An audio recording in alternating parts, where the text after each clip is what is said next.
Accidental love episode 61।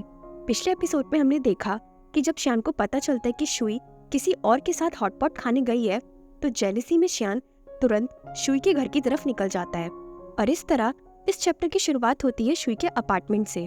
तभी हम देखते हैं कि शुई के अपार्टमेंट के बाहर पार्किंग में एक ब्लैक कार खड़ी हुई है और उस कार के अंदर कोई और नहीं, बड़े ही गुस्से में श्यान बैठा होता है जो शुई से ही मिलने आया होता है।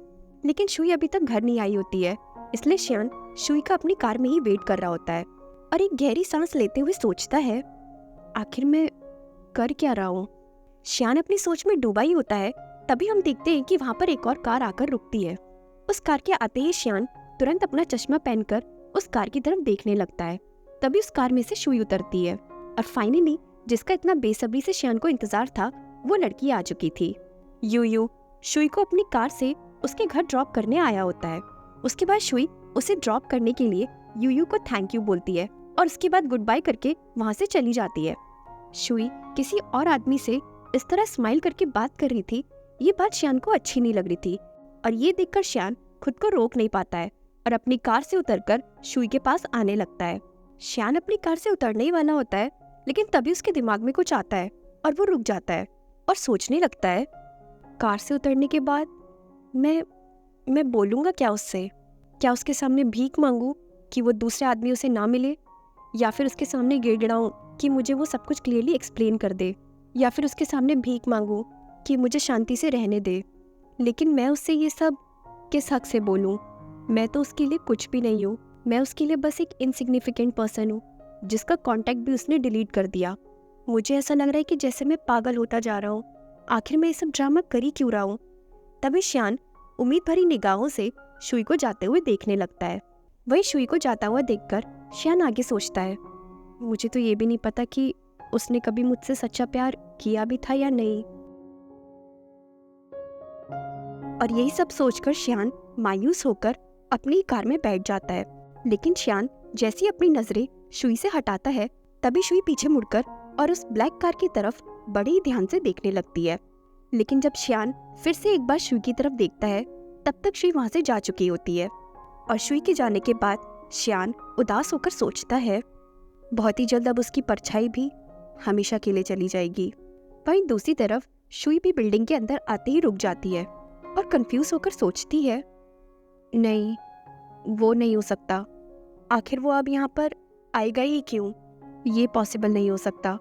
तभी हमें पास्ट का सीन दिखाया जाता है जब श्यान पहली बार शुई से मिलने उसके अपार्टमेंट के नीचे आया होता है। पुरानी बातों को याद करते हुए शुई आगे सोचती है, आखिरकार रियलिटी मूवी नहीं होती। जिन लोगों का ब्रेकअप हो जाता है वो कभी वापस साथ में नहीं आते। एक बार अगर तुम चूक गए तो फिर वो कभी वापस नहीं मिलता।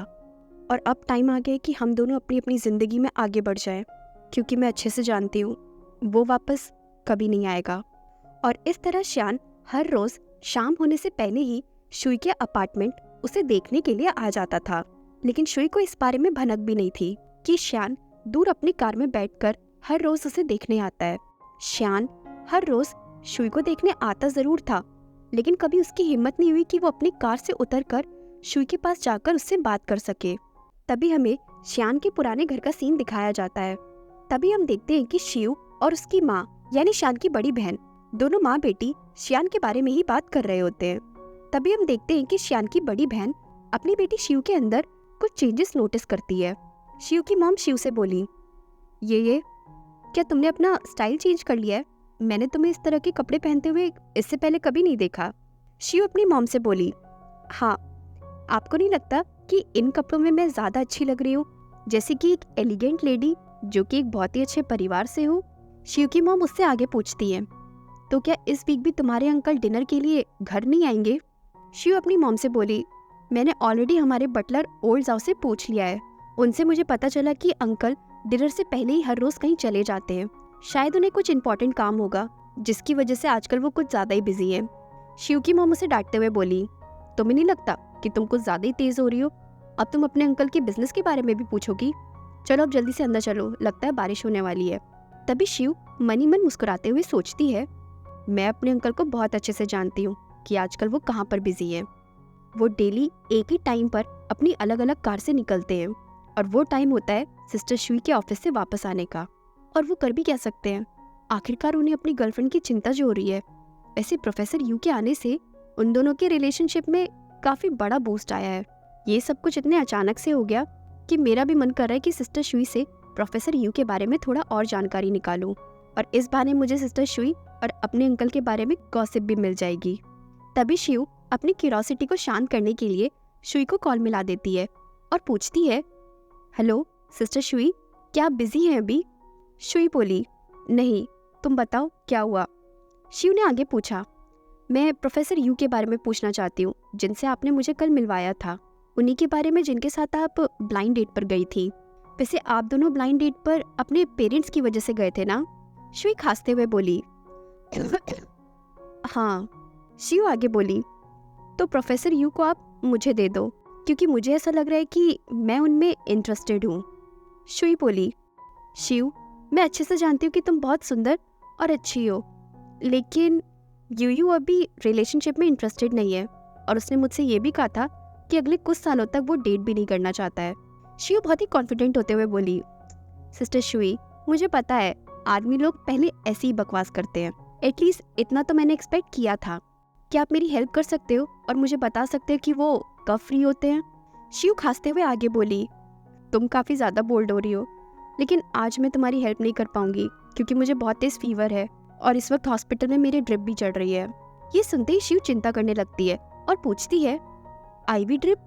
आखिर ये सब हुआ कब?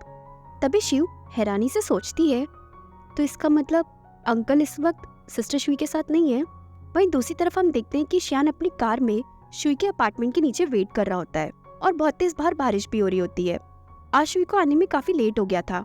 श्यान सोचता है, अभी तक वापस नहीं आई, और अपनी कार की विंडो बंद करते हुए आगे सोचता है, आखिर कब तक मैं उसे इस तरह छिप छिप कर देखता रहूंगा? ये ड्रामा कब खत्म होगा? मैं हमेशा उसे चिढ़ाता रहता था कि वो कितनी अच्छी एक्टिंग करती है, लेकिन मैं भी कोई कम नहीं हूँ, मैं भी उतना ही ड्रामेबाज हूँ। बस फर्क इतना है कि वो मेरे लिए एक्टिंग करती थी और मैं खुद को तसल्ली देने के लिए एक्टिंग कर रहा हूँ। श्यान अपनी सोच में डूबा ही होता है, तभी शिव की कॉल आने लगती है। श्यान कॉल रिसीव करते हुए बोला, मैं आज घर वापस नहीं आऊंगा। तभी दूसरी तरफ से शिव चिंता करते हुए बोली, अंकल, सिस्टर शुई को बहुत ही तेज फीवर आ गया है, वो इस वक्त हॉस्पिटल में है। शुई बीमार है, ये खबर सुनते ही श्यान हैरान रह जाता है और चिंता करते हुए बोलता है, आखिर हुआ क्या है? तभी श्यान मनी मन सोचता है, अभी कुछ दिनों से तो वो बिल्कुल ठीक थी। शिव आगे बोली, जब मैंने उनसे बात करी तो उनकी कंडीशन काफी सीरियस लग रही थी, उनकी आवाज भी काफी ज्यादा कांप रही थी, यहाँ तक कि उन्हें ड्रिप भी चढ़ रही है। उनकी हालत बिल्कुल भी अच्छी नहीं है और इस वक्त वो हॉस्पिटल में अकेली हैं। तभी श्यान अपनी कार स्टार्ट करते हुए बोला, मुझे तुरंत हॉस्पिटल की लोकेशन भेजो। और उस दिन को याद करते हुए श्यान सोचता है, उस दिन वो बारिश में काफी देर खड़ी रही थी। श्यान को अब शुई के लिए काफी बुरा लग रहा था। तभी श्यान तुरंत बिना कोई देरी किए हॉस्पिटल के लिए निकल जाता है। फिर हमें जियांग सिटी हॉस्पिटल का सीन दिखाया जाता है। श्यान हॉस्पिटल पहुंच जाता है और दौड़ते हुए हॉस्पिटल के अंदर आ जाता है। दौड़ने की वजह से श्यान इस वक्त बहुत ही तेजी से हाँफ रहा था। श्यान जैसे ही हॉस्पिटल के अंदर आता है तभी वो देखता है कि पीछे एक कोने में शुई बैठी हुई है। शुई को देखते ही श्यान चैन की सांस लेता है। शुई की हालत इस वक्त बहुत ही ज्यादा खराब हो रही थी, वो आंखें बंद करके बैठी हुई थी। तभी श्यान शुई के पास जाते ही तुरंत उसे पकड़ लेता है।